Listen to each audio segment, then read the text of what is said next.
এক বছরে শুধু বিদ্যুৎ খাতে লুটপাট ৩৫,০০০ কোটি টাকা। জড়িতদের অপরাধী হিসেবে বিচারের দাবি ক্যাবের। ৩ বছরের মধ্যে বিদ্যুৎ জ্বালানির দাম না বাড়ানোর পরামর্শ। বন্যা দুর্গত এলাকায় ৩ মাসে ৩০ টাকা কেজিতে চাল ও ২৪ টাকায় খোলা আটা বিক্রির ঘোষণা। মজুদ থাকায় শঙ্কা নেই খাদ্য সংকটের। চালের দাম কমানোর দাবি সচিবের। পণ্যের দাম একবার বাড়লে আর কমে না, সেটা এখন আর চলবে না, জানালেন বাণিজ্য উপদেষ্টা। মুরগি ও ডিমের দাম কমানোর আশ্বাস। এবং টানা বৃষ্টিতে বরগুনায় আউশ ও আমনের চারা উৎপাদন ব্যাহত, ক্ষতির মুখে কৃষক। তালিকা করে সরকারি সহায়তার আশ্বাস কৃষি বিভাগের।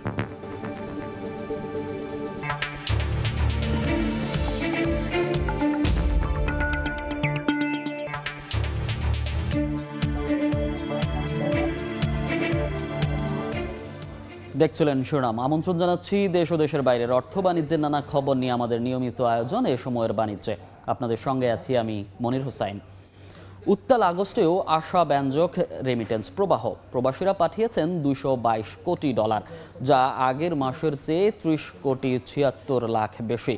ডলার রেট বাজার ভিত্তিক করার কৌশলেই সুফল মিলছে বলে মনে করছেন অর্থনীতিবিদরা। দেশে একসঙ্গে যখন চলছে রাজনৈতিক ও অর্থনৈতিক সংস্কার, তখন সদ্য সমাপ্ত আগস্ট মাসে রেমিটেন্স এলো $222 কোটি 13 লাখ।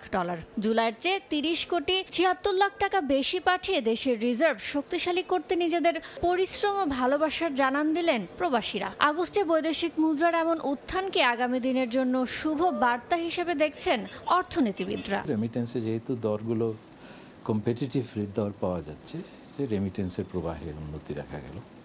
অগস্ট মাসে এই অস্বাভাবিক একটা পরিস্থিতি থাকা সত্ত্বেও, 5 তারিখের পরে তো পরিস্থিতি স্বাভাবিক হয়নি, তারপরেও যে রেমিটেন্স এসছে এবং ঈদের পরে তো একটু কমে যায়, এটা কিন্তু একটা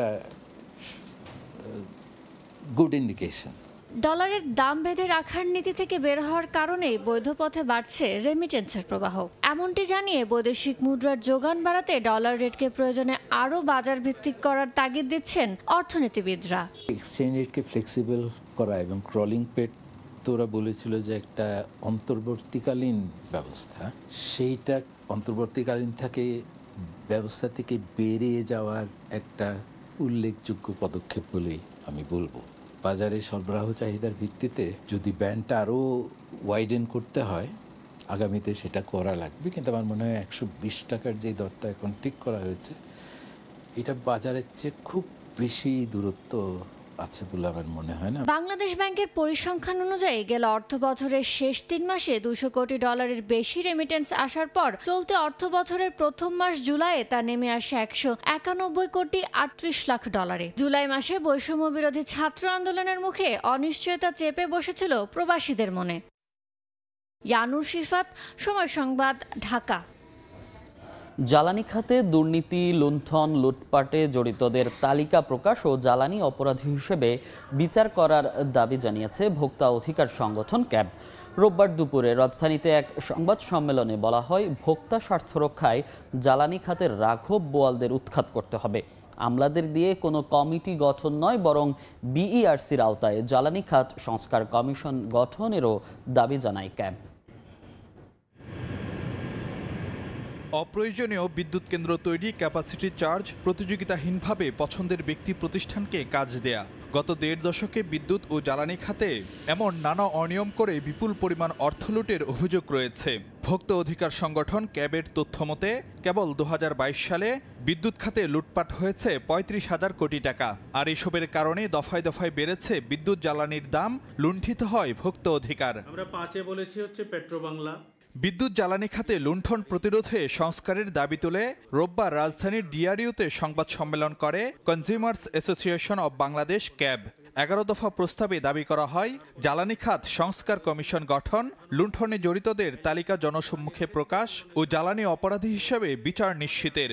প্রতিযোগিতাবিহীনভাবে বিনিয়োগ সৃষ্টি করে তারা একটা লুণ্ঠনের ক্ষেত্র তৈরি করেছে। এরকম অভিনব পদ্ধতিতে পৃথিবীতে কোথাও লুণ্ঠন করা হয়নি। আইনকে তারা বলা যেতে পারে যে ধর্ষণ হয়েছে, হাজার হাজার কোটি টাকা, লক্ষ লক্ষ কোটি টাকা লুণ্ঠন হয়ে গেছে। সে কারণে সংস্কার কমিশন, রিফর্ম কমিশন গঠন করতে হবে। যারা এত বছর লুটপাট করেছেন তাদের হোয়াইট পেপার আমরা চাই। বিগত সরকারের আমল কিংবা তার আগের সরকারের আমল থেকেও তাদের প্র্যাকটিসটা এত লম্বা, তাদের সাথে কিন্তু আমরা পেরে উঠব না। ফলে এখনই সময় তাদের আসলে বিচারের মুখোমুখি করা। সংবাদ সম্মেলনে বিশেষ বিধান সহ জ্বালানি খাতের বিতর্কিত সব আইন ও চুক্তি বাতিলের দাবি জানায় ক্যাব। বলা হয়, বিশেষ গোষ্ঠীকে সুবিধা দেওয়ার ধারা ভাঙতে না পারলে লুণ্ঠন মুক্ত হবে না এ খাত। চুক্তি অনেকগুলো বাতিল করতে হবে, সামিতের চুক্তি বাতিল করতে হবে, আদানির চুক্তি বাতিল করতে হবে, চুক্তি সংশোধন করতে হবে। আদানিকে তোষণ করা হয়েছে, এই সমস্ত চুক্তির ক্ষেত্রে কোনো রকম নিয়ম কানুন মানা হয়নি। লুণ্ঠনের সহযোগী হিসেবে এই আইনটি কাজ করে গেছে এবং এখনো পর্যন্ত এই আইনটি বলবৎ আছে। ফলে 2010-এর এই বিশেষ আইনটি বাতিল আমরা দাবি করছি। আগামী 3 বছরের মধ্যে বিদ্যুৎ ও প্রাথমিক জ্বালানির দাম বৃদ্ধি হবে না সরকারের কাছ থেকে এমন ঘোষণার দাবি জানিয়ে ক্যাবের পক্ষ থেকে বলা হয়, অযৌক্তিক ব্যয় কমিয়ে ঘাটতি সমন্বয় করতে হবে, নিশ্চিত করতে হবে লুণ্ঠনমূলক মুনাফাবিহীন সরকারি জ্বালানি সেবা। গ্যাস খাত লাভ। ফারুক ভূঁইয়া, রবিন, সময় সংবাদ, ঢাকা। এসালম গ্রুপের নিয়ন্ত্রণ হারানো ব্যাংকগুলো সহ 9টি ব্যাংকের সঙ্গে লেনদেন করবে না চট্টগ্রাম বন্দর কর্তৃপক্ষ। স্টেক হোল্ডারদের দেয়া চেক ও পে অর্ডার নগদায়ন না হওয়ায় এক চিঠির মাধ্যমে এমন সিদ্ধান্তের কথা জানিয়েছে বন্দর কর্তৃপক্ষ। এর আগে স্থায়ী আমানত হিসেবে রাখা 1200 কোটি টাকা ফেরত চেয়েছিল বন্দর। সাখত টিপুর ক্যামেরায় কমলদের রিপোর্ট। চট্টগ্রাম বন্দরের প্রধান অর্থ ও হিসাব রক্ষণ কর্মকর্তা মোহাম্মদ আব্দুস শাকুর স্বাক্ষরিত চিঠিতে গ্লোবাল ইসলামী bank, union bank, Bangladesh commerce bank, ইসলামী ব্যাংক বাংলাদেশ, ফার্স্ট সিকিউরিটি ইসলামী ব্যাংক, সোশ্যাল ইসলামী bank, Padma bank, national bank এবং আইসিবি ইসলামী ব্যাংকের সব ধরনের পে অর্ডার, চেক এবং ব্যাংক গ্যারান্টি গ্রহণ না করতে বলা হয়েছে।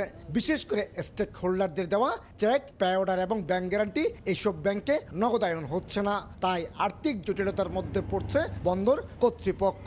চট্টগ্রাম বন্দরের অভ্যন্তরীণ সমস্ত বিভাগকে আমাদের অর্থ হিসাব বিভাগ থেকে জানিয়ে দেওয়া হয়েছে যে এই সকল ব্যাংকের কোনো পে অর্ডার কিংবা ব্যাংক গ্যারান্টি আসলে সেগুলো গ্রহণ থেকে আপাতত বিরত থাকার জন্য। তবে বন্দরের এই সিদ্ধান্তে কিছুটা বেকায়দায় পড়তে হচ্ছে বন্দর ব্যবহারকারীদের। শিপিং লাইনের লেনদেনের ক্ষেত্রে বিভিন্ন ব্যাংকগুলো থেকে কিন্তু আমাদেরকে তাদের সাথে একটা ট্রানজ্যাকশন করতে হয়। যে 9টি ব্যাংকের কথা বলা হয়েছে, সেই 9টি ব্যাংকের অনেকেই কিন্তু আমাদের মেম্বার আছেন যারা এই ব্যাংকের সাথে লেনদেন করেন। তো নতুন করে আরেকটি ব্যাংক ওপেন না করা পর্যন্ত তারা কিন্তু এই লেনদেনগুলো করতে পারবে না। বন্দরের কিছু ব্যাংক আছে যেগুলি সরাসরি সেখান থেকে চার্জেস কেটে নেওয়া হয়। আমরা যদি আমাদের ব্যাংক থেকে টাকা তুলে সেই সব ব্যাংক অ্যাকাউন্টে জমা দিয়ে রাখি অগ্রিম, তাহলে আমাদের এই সমস্যা থেকে আমরা উত্তরণ হতে পারবো। অবশ্য গত সপ্তাহে এসালমের মালিকানায় থাকা 4টি ব্যাংকে 927 কোটি এবং পদ্মা ব্যাংকের 180 কোটি টাকা স্থায়ী আমানত ফেরত চেয়েছিল বন্দর। আগামী 1 থেকে 6 মাসের মধ্যে কিস্তি আকারে পরিশোধের আশ্বাস দিয়েছে ব্যাংকগুলো। এই চট্টগ্রাম বন্দর দিয়ে আমদানি এবং রপ্তানি পণ্য থেকে বছরে 70,000 কোটি টাকা রাজস্ব আদায় করে চট্টগ্রাম কাস্টম হাউস, আর বন্দর পেয়ে থাকে অন্তত 4,500 কোটি টাকা। এর মাঝে বন্দর কর্তৃপক্ষের অন্তত 1200 কোটি টাকা স্থায়ী আমানত নিয়ে জটিলতা চলছে। বন্দর কর্তৃপক্ষের আশা এই বছরের মধ্যে তারা তাদের সে টাকা ফেরত পাবে। চট্টগ্রাম বন্দর থেকে কমল দে, সময় সংবাদ। বন্যা দুর্গত এলাকায় আগামী 3 মাস 30 টাকা কেজি দরে চাল ও 24 টাকা দরে খোলা আটা বিক্রি করা হবে। দেশের বর্তমান খাদ্য পরিস্থিতি নিয়ে রোববার সচিবালয়ে ব্রিফিংয়ে এই কথা জানান খাদ্য সচিব মোহাম্মদ ইসমাইল হোসেন। তিনি বলেন, খাদ্যশস্য মজুত ও সরবরাহ স্বাভাবিক থাকায় সংকটের শঙ্কা নেই। এদিকে চালের দাম কেজিতে 4.5 টাকা পর্যন্ত কমেছে বলেও জানান খাদ্য সচিব।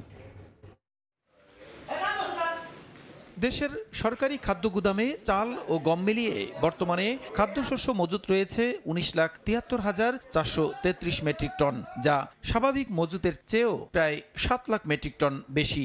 এছাড়া এবছর বোরো মৌসুমে সিদ্ধ চাল সংগ্রহ 11 লাখ মেট্রিক টন লক্ষ্যমাত্রার চেয়েও 25,381 মেট্রিক টন বেশি হয়েছে। এমন অবস্থায় চলমান বন্যা মোকাবিলা ও অন্তর্বর্তীকালীন সরকার ব্যবস্থায় সার্বিক খাদ্য পরিস্থিতি নিয়ে সচিবালয়ে ব্রিফ করেন খাদ্য সচিব মোহাম্মদ ইসমাইল হোসেন। এ সময় তিনি দাবি করেন, মজুত ও সরবরাহ স্বাভাবিক থাকায় খাদ্য সংকটের কোনো আশঙ্কা নেই। এরই মধ্যে চালের দামে নিম্নগতির কথাও জানান তিনি। খাদ্য মজুত আমাদের এই জুন মাসের পরে অফিসিয়ালি থাকার কথা 13 লক্ষ মেট্রিক টন, খাদ্য মজুদ আছে 19,73,433 মেট্রিক টন। সারা দেশে সরবরাহ স্বাভাবিক হওয়ার কারণে এবং মনিটরিংয়ের কারণে চালের দাম আপনারা বাজারে দেখেন 2 থেকে 4 টাকা করে কমে আসছে। সাধারণ মানের চাল আজকে গড় মূল্য 49 টাকা পার কেজি। এদিকে বন্যা দুর্গত এলাকার 2 শতাধিক কেন্দ্রের মাধ্যমে আগামী 3 মাস পর্যন্ত সাশ্রয়ী মূল্যে প্রতিদিন চাল ও আটা সরবরাহ করার কথা জানান খাদ্য সচিব। বন্যা দুর্গত উপজেলাগুলো আছে সেখানে আমরা 3 মাস ব্যাপী স্পেশাল ওএমএস চালাবো, যাতে নাকি ভর্তুকি মূল্যে তারা চালটা এবং আটাটা পেতে পারে। 230টা কেন্দ্রে একদম ইউনিয়ন পর্যায়ে প্রতিটি কেন্দ্রে 1 মেট্রিক টন চাল ও 1 মেট্রিক টন আটা দেওয়া হবে। সংকট না থাকায় আপাতত দেশের বাইরে থেকে চাল আমদানির কোনো পরিকল্পনা নেই বলেও জানান খাদ্য সচিব। কমিটি আছে, ওরা ঠিক প্রসূন আশিস, সময় সংবাদ, ঢাকা। চিকিৎসকদের উপর হামলায় জড়িতদের গ্রেফতারের আশ্বাসে 24 ঘন্টার জন্য কমপ্লিট শাটডাউন কর্মসূচি স্থগিত করেছে চিকিৎসকরা। রাতে জরুরি বিভাগে বিজিবি মোতায়েনের পর রোগীদের চিকিৎসা সেবা দেয়া শুরু করেন আন্দোলনরতরা। এই মুহূর্তে ঢাকা মেডিকেল কলেজ হাসপাতালে আছেন রিপোর্টার হায়দার আলী। সবশেষ পরিস্থিতি জানতে সরাসরি যাচ্ছি তার কাছে। চিকিৎসকদের উপর হামলার ঘটনায় যে সারা দেশব্যাপী যে কর্মবিরতির কথা জানানো হয়েছিল, সেই কর্মবিরতিতে গতকালকে রাত্রে সিদ্ধান্ত হয়েছে যে সব হাসপাতালের জরুরি বিভাগের সেবা দেবেন এবং সেই ক্ষেত্রে আমরা সকাল থেকে ঢাকা মেডিকেল আছে এবং দেখতে পাচ্ছি যে হাসপাতালটির জরুরি বিভাগ সেবা কার্যক্রম চলছে।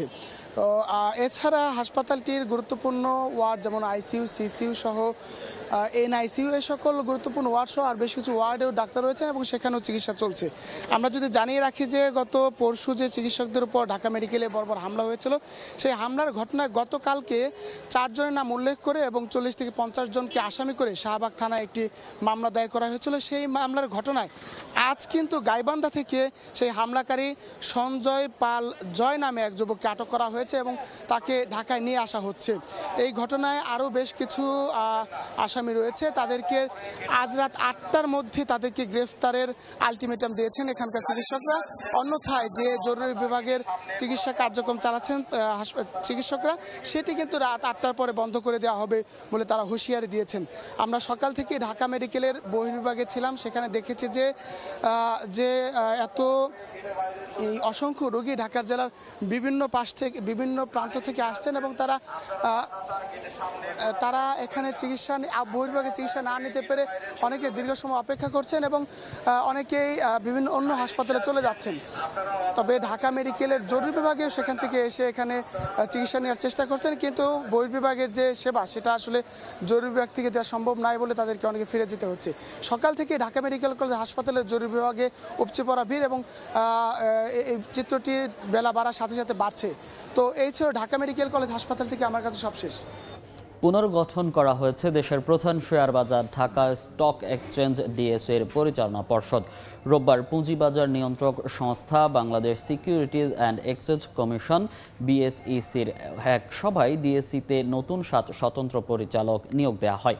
সভা শেষে বিএসইসির সংবাদ বিজ্ঞপ্তিতে জানানো হয়, ডিএসইর সাবেক ব্যবস্থাপনা পরিচালক ও মালদ্বীপ ইসলামী ব্যাংকের chairman KAM Majedur Rahman, army institute of business অ্যাডমিনিস্ট্রেশনের মহাপরিচালক মোহাম্মদ কামরুজ্জামান, অর্থ মন্ত্রণালয়ের আর্থিক প্রতিষ্ঠান বিভাগের অতিরিক্ত সচিব নাহিদ হোসেন, সেনা কর্মকর্তা ব্রিগেডিয়ার জেনারেল মফিজুল ইসলাম রাশেদ, ঢাকা বিশ্ববিদ্যালয়ের অর্থনীতি বিভাগের অধ্যাপক ও সিরডাপের গবেষণা পরিচালক মোহাম্মদ হেলাল উদ্দিন, মেডলাইফ বাংলাদেশের সাবেক মহাব্যবস্থাপক সৈয়দ হাম্মাদুল করিম ও বাংলাদেশ ডাটা সেন্টার এবং ডিজাস্টার রিকভারি সাইটের ব্যবস্থাপনা পরিচালক মোহাম্মদ ইসহাক মিয়াকে ডিএসইতে স্বতন্ত্র পরিচালক হিসেবে নিয়োগ দেওয়া হয়েছে।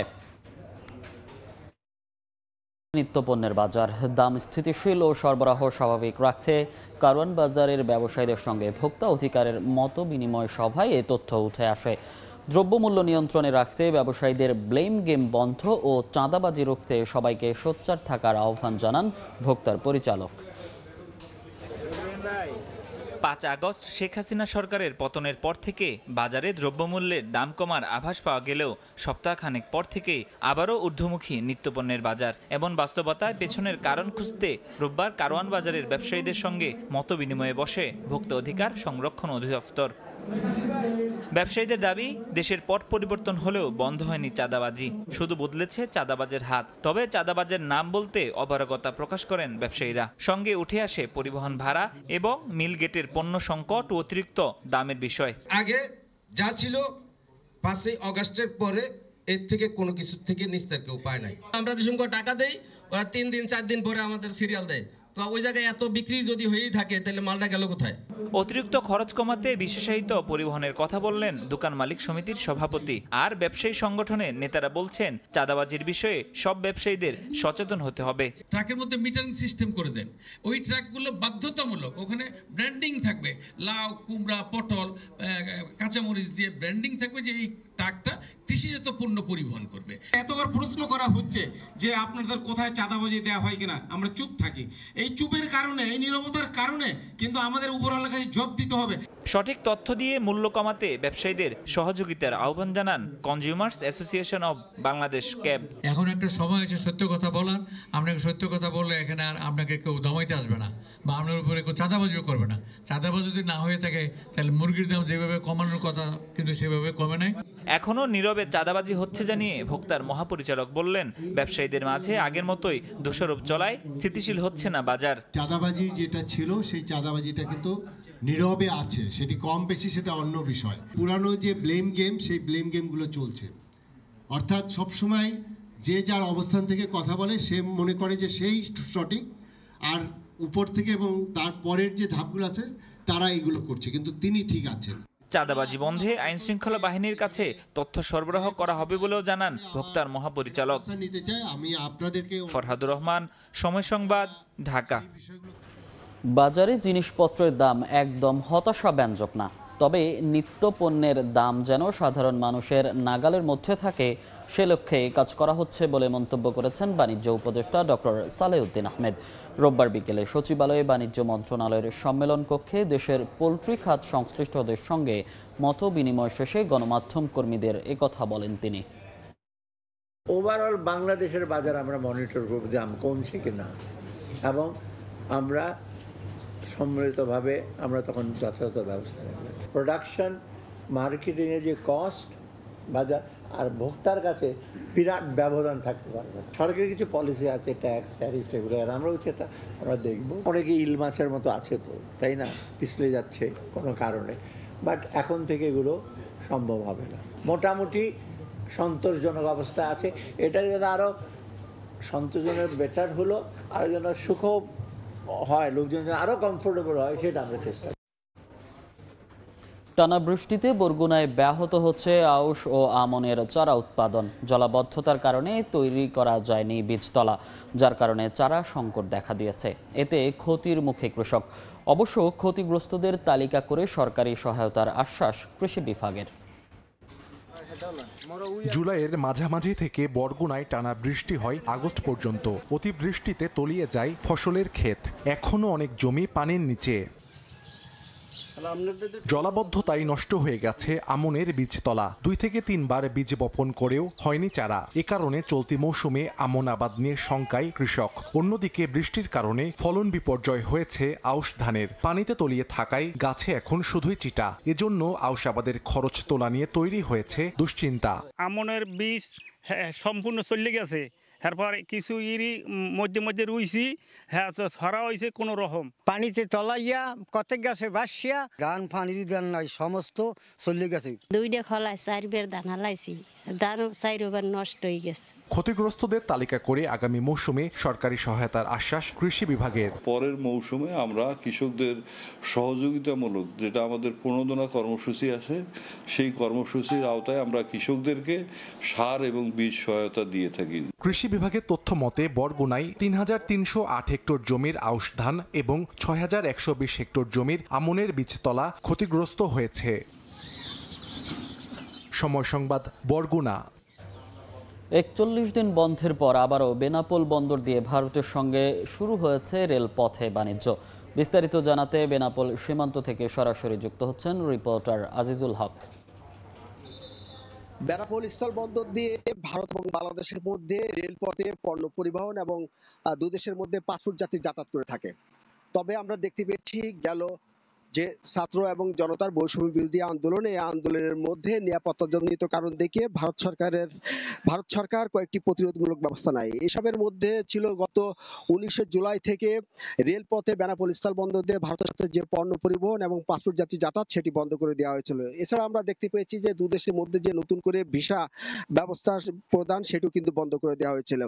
এতে বাংলাদেশি ব্যবসায়ীদের পাশাপাশি কিন্তু ভারতের যে ব্যবসায়ী আছে তারা কিন্তু ক্ষতিগ্রস্ত হচ্ছিল।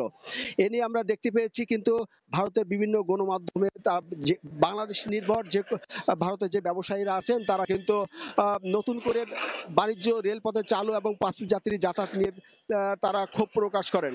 অবশেষে এই দুই দেশের ব্যবসায়ীদের দাবির মুখে কিন্তু গতকাল থেকে রেলপথে ভারতের সাথে যে পণ্য পরিবহন সেটি শুরু হয়েছে। আপনি ছবিতে দেখতে পাচ্ছেন যে ভারত থেকে কার্গো রেল বিভিন্ন পণ্য নিয়ে বেনাপোল বন্দরে প্রবেশ করেছে এবং এই বেনাপোল বন্দর থেকে এই সমস্ত পণ্য খালাস হয়ে কিন্তু বন্দরের যে শেড সেই শেডে রাখা হচ্ছে। আমরা জানতে পেরেছি এরপরও কিন্তু এই খুব দ্রুত কিন্তু রেলপথে যে ভারত এবং বাংলাদেশের মধ্যে যে যাত্রী পরিবহন সেটি চালু হবে এবং ভিসা ব্যবস্থাও কিন্তু চালু হওয়ার কথা আমরা জানতে পেরেছি। আপনি জানেন যে কলকাতা থেকে ট্রাক যোগে একটি পণ্য বেনাপোল বন্দরে আসতে কমপক্ষে 7 দিন থেকে 10 দিন লেগে যায়। তবে রেলপথে একটি পণ্য কলকাতা থেকে একটি পণ্য চালান লোড দিলে মাত্র 3 ঘন্টায় কিন্তু পণ্য চালানটি কলকাতা থেকে বেনাপোল বন্দরে পৌঁছায়, যার কারণে কিন্তু এই রেলপথে কিন্তু ব্যবসায়ীদের আগ্রহ বেশি। তো এই ছিল বেনাপোল স্থল বন্দর থেকে যে প্রায় 41 দিন পর বেনাপোল বন্দরে রেলপথে ভারত এবং বাংলাদেশের মধ্যে পুনরায় যে পণ্য পরিবহন শুরু হয়েছে আর সর্বশেষ দেখছেন এ সময়ের বাণিজ্য। রক্তক্ষয়ী সংগ্রামের মধ্য দিয়ে বাংলাদেশকে স্বৈরাচার মুক্ত করা হয়েছে। নতুন করে স্বাধীন হওয়া বাংলাদেশে যেন আর কোনো বৈষম্য না থাকে এমন প্রত্যাশা ফ্রান্স প্রবাসীদের। একই সঙ্গে সাধারণ প্রবাসীদের সঙ্গে দূতাবাসগুলোতে যে বৈষম্যমূলক আচরণ করা হয় তা দূর করতে পদক্ষেপ নিতে অন্তর্বর্তীকালীন সরকারের কাছে দাবি জানিয়েছেন তারা। প্যারিস থেকে আরও জানাচ্ছেন মোহাম্মদ লুৎফর রহমান বাবু। আন্দোলন সংগ্রাম ও নানা পথ পরিক্রমার মধ্য দিয়ে বৈষম্যহীন এক বাংলাদেশের যাত্রা শুরু হয়েছে। ফ্রান্স প্রবাসী বাংলাদেশিরাও এই স্বপ্নের সারথি। ফ্রান্সে বৈষম্য বিরোধী আন্দোলনের সঙ্গে যুক্তরা বলছেন, নতুন করে দেশ গড়তে ও সবার সমান অধিকার নিশ্চিত করতে সবাইকে এক হয়ে কাজ করতে হবে। আমরা চাই না কোনো প্রকার কোনো সিন্ডিকেট থাকুক, আমরা চাই না কোনো জায়গাতে কোনো দল নিয়ন্ত্রণ করুক, আমরা চাই না কারো নিয়ন্ত্রণে বাংলাদেশটা আবার নষ্ট হয়ে যাক। আমরা চাই রাষ্ট্রটা সংস্করণ বলতে এখানে বলা যেতে পারে যে আমরা পরিবর্তন বা পূর্ণ গঠন করতে চাই। আমাদের গোড়ায় সমস্যা, গোড়া থেকে আমরা নতুনভাবে নতুন করে বাংলাদেশকে সৃষ্টি করতে চাই। কেউ যেন রাজনৈতিক পরিচয়ের জন্য এক্সট্রা কোনো সুযোগ সুবিধা না পায়, সবার জন্য সমান অধিকার, আমরা কোনো বৈষম্য চাই না। নতুন বাংলাদেশ আমার কাছে এটাই প্রত্যাশা থাকবে। স্কলারশিপ নিয়ে বিদেশে পড়তে আসার ক্ষেত্রেও কোনো সময় বৈষম্যের শিকার হতে হয়েছে মেধাবীদের। তবে নতুন বাংলাদেশে যেন সেই বৈষম্য আর না থাকে সেই প্রত্যাশা তাদের। অনেক সময় সেই স্কলারশিপগুলো শুধুমাত্র রাজনৈতিক পরিচয় যাদের আছে তাদেরকে দেওয়া হয়েছে, যাদের রাজনৈতিক পরিচয় নেই তাদের মেধা থাকা সত্ত্বেও তাদেরকে সেই স্কলারশিপগুলো পাওয়ার সুযোগ করে দেওয়া হয়নি। এই বৈষম্য আশা করছি আমাদের নতুন বাংলাদেশে থাকবে না। ছাত্রদের নাম নিয়ে অনেক অরাজকতা চালাচ্ছে, আমরা এইসব চাচ্ছি না। এই জন্য আমাদের বৈষম্য বিরোধী ছাত্র আন্দোলনকে সফল করার জন্য বৈষম্যহীন বাংলাদেশে আমরা চাচ্ছি। সাধারণ প্রবাসীদের গুরুত্ব না দিয়ে দেশীয় রাজনৈতিক নেতাদের অগ্রাধিকার দেওয়ার অভিযোগ রয়েছে বিদেশের বাংলাদেশ মিশনগুলোর বিরুদ্ধে। অন্তর্বর্তীকালীন সরকার এই বৈষম্য যেন দূর করতে পদক্ষেপ নেয় এমন দাবি জানিয়েছেন প্রবাসী বাংলাদেশিরা। বহু ত্যাগ তিতিক্ষা ও প্রাণের বিনিময়ে বৈষম্যহীন এক বাংলাদেশের স্বপ্ন নিয়ে যে নতুন বাংলাদেশের যাত্রা শুরু হয়েছে, সেই বাংলাদেশে যেমন থাকবে না আর কোনো বৈষম্য, তেমনি বিদেশে বাংলাদেশের মিশনগুলোতেও প্রবাসী বাংলাদেশিরা বৈষম্যমূলক কোনো আচরণের শিকার হবেন না এমন প্রত্যাশায় এখানকার বাংলাদেশিদের। মোহাম্মদ লুৎফর রহমান বাবু, সময় সংবাদ, প্যারিস। গ্রীষ্মের পুরো সময়ে তীব্র দাবদাহে ইউরোপের অন্যান্য দেশ যেখানে বিপর্যস্ত, সেখানে সুইডেনের আবহাওয়া একেবারেই ভিন্ন। দেশটিতে এবারের গ্রীষ্মে তাপমাত্রা ছিল 20 থেকে 30 ডিগ্রি সেলসিয়াসের মধ্যে। ইউরোপের অন্যান্য দেশের তুলনায় শীতল আবহাওয়া থাকায় গ্রীষ্মের এ সময়ে বেড়েছে পর্যটকের সংখ্যা। সুইডেন থেকে শফিউল আলমের রিপোর্ট।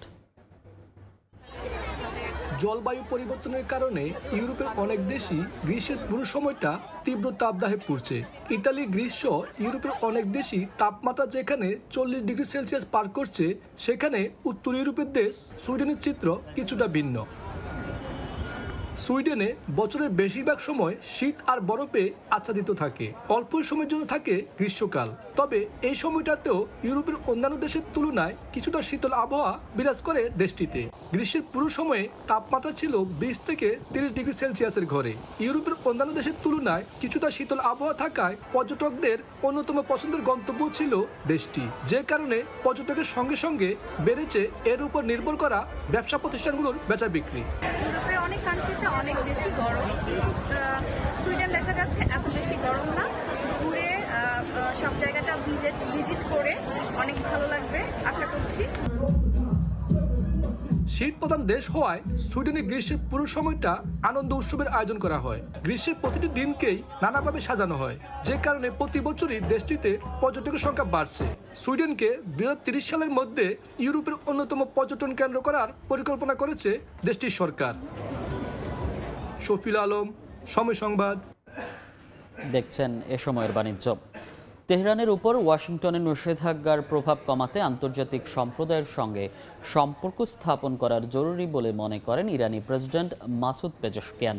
অর্থনৈতিক সংকট থেকে মুক্তি পেতে ইরানের $100 বিলিয়ন প্রয়োজন বলেও জানান তিনি। দেশটির এক টেলিভিশনে দেয়া সাক্ষাৎকারে পেজেশকিয়ান বলেন, ইরানের অর্থনীতি সচল রাখতে $250 বিলিয়ন প্রয়োজন থাকলেও অর্ধেকটা দেশীয় সম্পদ থেকে পাওয়া যাবে।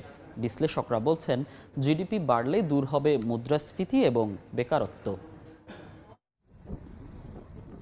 শক্তিশালী ক্ষেপণাস্ত্র ও অত্যাধুনিক প্রযুক্তির ড্রোন সহ নানা যুদ্ধ সরঞ্জামে স্বয়ংসম্পূর্ণ মধ্যপ্রাচ্যের প্রভাবশালী দেশ ইরান। মধ্যপ্রাচ্যের বেশ কয়েকটি দেশের সশস্ত্র গোষ্ঠী নিজেদের লড়াই চালিয়ে যাচ্ছে ইরানের সমর্থনে। এতে আন্তর্জাতিক মহলের ধারণা ইরানের অর্থনৈতিক সক্ষমতা অনেক বেশি। তবে নির্বাচনে জয়ী হওয়ার পর প্রথমবারের মতো দেশটির রাষ্ট্রীয় টেলিভিশনে দেয়া সাক্ষাৎকারে তেহরানের অর্থনৈতিক অবস্থার আসল চিত্র তুলে ধরলেন সংস্কারপন্থী প্রেসিডেন্ট মাসুদ পেজেশকিয়ান। মূলত ইরানের কেন্দ্রীয় ব্যাংক, সাধারণ ব্যবসায়ী থেকে শুরু করে সরকারি দপ্তর, এমনকি ড্রোন উৎপাদনকারী প্রতিষ্ঠানের ওপর নিষেধাজ্ঞা দিয়ে রেখেছে যুক্তরাষ্ট্র।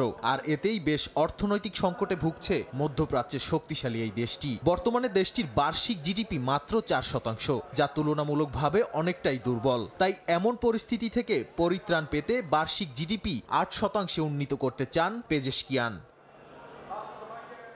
শনিবার স্থানীয় সময় রাষ্ট্রীয় টেলিভিশনে দেয়া সাক্ষাৎকারে তিনি বলেন, অর্থনৈতিকভাবে ইরানকে উপরে উঠতে $250 বিলিয়ন প্রয়োজন। তবে আপাতত অর্ধেকটা মানে $100 বিলিয়ন হলেও মুক্তি পাওয়া যাবে এই সংকট থেকে, কারণ বাকিটা দেশীয় সম্পদ থেকে পাওয়া যাবে। তিনি আরো বলেন, তেহরানের উপর ওয়াশিংটনের নিষেধাজ্ঞার প্রভাব কমাতে আন্তর্জাতিক সম্প্রদায়ের সঙ্গে সম্পর্ক স্থাপন করা জরুরি। এরই মধ্যে অর্থনৈতিক সংকট কাটানোর জন্য বিভিন্ন দেশ সফর করবেন বলে জানান এই সংস্কারপন্থী প্রেসিডেন্ট। বলেন, দেশের বাইরে তার প্রথম সফর হবে প্রতিবেশী দেশ ইরাকে। এরপর চলতি মাসের শেষের দিকে নিউ ইয়র্ক যাবেন জাতিসংঘের সম্মেলনে যোগ দিতে। তখন সেখানে বসবাসরত ইরানি নাগরিকদের সঙ্গে বৈঠক করবেন। বৈঠকে প্রবাসীদেরকে দেশে বিনিয়োগের আহ্বান জানাবেন ইরানি প্রেসিডেন্ট। বিশ্লেষকরা বলছেন, ইরানের জিডিপি 8% উন্নীত হলে মুদ্রাস্ফীতি সমস্যার সমাধান এবং বেকারত্ব দূর হতে পারে, এমনকি সমরাস্ত্রে আরো পরিপূর্ণ হতে পারবে তেহরান। নাদিম মারজান, সময় সংবাদ। এবার জাপানের কর্মীদের সপ্তাহে 3 দিন ছুটি দিচ্ছে দেশটির সরকার। জনসংখ্যা কমায় শ্রম সংকট দেখা দেয়ায় নেওয়া হয়েছে এ সিদ্ধান্ত। সংশ্লিষ্টদের দাবি, কর্মীদের সুন্দর ভবিষ্যৎ, ভালো প্রবৃদ্ধি এবং বন্টনের একটি চক্র তৈরিতে কাজ করে যেতে হবে।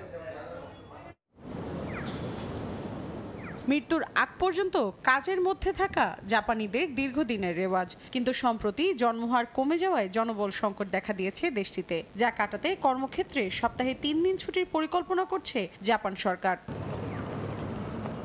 মার্কিন সংবাদ মাধ্যম সিএনবিসির প্রতিবেদন অনুযায়ী কর্মদিবস কমানোর বিষয়ে 2021 সালে প্রাথমিক পরিকল্পনা শুরু করেছিল পূর্ব এশিয়ার দেশটি। এতে সমর্থন ছিল আইন প্রণেতাদেরও। এরপর করোনাকালে হোম অফিস চালু হলে আড়ালে পড়ে বিষয়টি। নতুন করে আলোচনায় এলেও অর্ধ সপ্তাহ ছুটি বাস্তবায়নে আছে জটিলতা। দেশটির স্বাস্থ্য, শ্রম ও কল্যাণ মন্ত্রণালয়ের তথ্য অনুযায়ী প্রায় 8% কোম্পানি কর্মীদের সপ্তাহে 3 দিন বা এর বেশি দিন ছুটি দেওয়ার পক্ষে, আর 7% কোম্পানি কর্মীদের বাধ্যতামূলকভাবে 1 দিন ছুটি দেয়। এ অবস্থায় ওভারটাইমের সময়সীমা এবং বেতন সহ বার্ষিক ছুটির প্রচার চালাচ্ছে সরকার।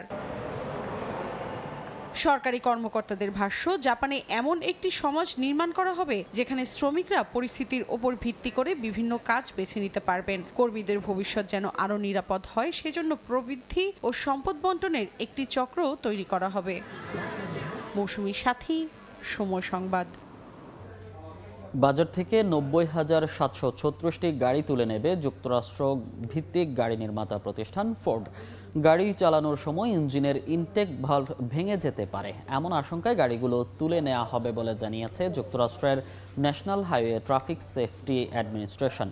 সংস্থাটি জানায় 2021 থেকে 2022 সালে উৎপাদিত broncho F150, AIDS, explorer, Lincoln, Nautilus এবং লিঙ্কন এভিয়েটর মডেলের যে গাড়িগুলোয় 2.7L বা 3.0L nano eco boost engine আছে, সে গাড়িগুলো বাজার থেকে তুলে নেওয়া হবে। গাড়িগুলোয় থাকা সমস্যা সমাধানে ডিলাররা একটি ইঞ্জিন সাইকেল পরীক্ষা করার পাশাপাশি প্রয়োজনে বিনামূল্যে ইঞ্জিন বদলে দিবে বলেও জানানো হয়েছে। এই পর্যায়ে শীর্ষ সংবাদগুলো জানিয়ে দিচ্ছি আরেকবার। 1 বছরে শুধুমাত্র বিদ্যুৎ খাতে লুটপাট 35,000 কোটি টাকা। জড়িতদের অপরাধী হিসেবে বিচারের দাবি ক্যাবের। 3 বছরের মধ্যে বিদ্যুৎ জ্বালানির দাম না বাড়ানোর পরামর্শ। বন্যা দুর্গত এলাকায় 3 মাস 30 টাকা কেজিতে চাল এবং 24 টাকায় খোলা আটা বিক্রির ঘোষণা। মজুদ থাকায় আশঙ্কা নেই খাদ্য সংকটের। চালের দাম কমার দাবি সচিবের। এবং পণ্যের দাম একবার বাড়লে আর কমে না, সেটা আর চলবে না, জানালেন বাণিজ্য উপদেষ্টা। মুরগি ও ডিমের দাম কমানোর আশ্বাস।